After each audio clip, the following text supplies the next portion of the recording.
This is shaping up to be a case of the Fed giveth and the Fed taketh away. And either way, whether the Fed raises or whether they don't, the Fed is between a rock and a hard place. And either way, there are going to be naysayers blaming the Fed for whatever the outcome is. For retirees, if they raise by 0.25%, they'll say, what took you so long? Where were you last year? Why only over 0.25 point?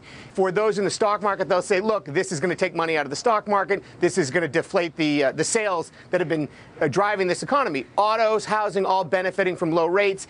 And certainly emerging markets, IMF saying don't raise, we don't want to see higher rates because it's going to hurt foreign economies.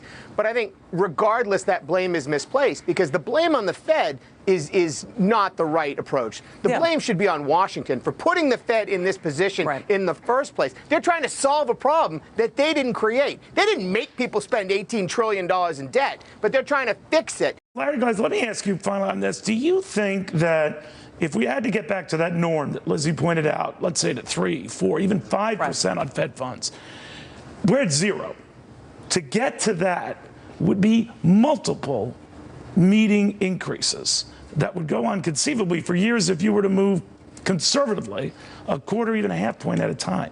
Do you think that's where we're going back to those levels to get to what is a rational level for interest rates? The goal here seems to be to move towards normalization, whatever that might be, and move away from emergency levels. I've been out talking to a lot of business owners. I was talking to a CFO this morning, and I said, if the Fed raises rates by 0.25%, you have a business that's sensitive to credit, sensitive to interest rates. What happens to your business and your financing costs? He said, no effect. Would they want to see higher rates? No, of course. They like the easy money. Stock buybacks benefit from low rates. But clearly the direction seems to be that push and pull. We all know that the wage gap, as Lizzie just mentioned, has never been greater. And to fix that wage gap, they've got to change the policies. And this is the first step towards those policies. And this is economy. If we can't handle 0.25%, we got big problems out there. Let's start by taking action and seeing if we can fix the problem. We shall see. Guys, I want to thank you both.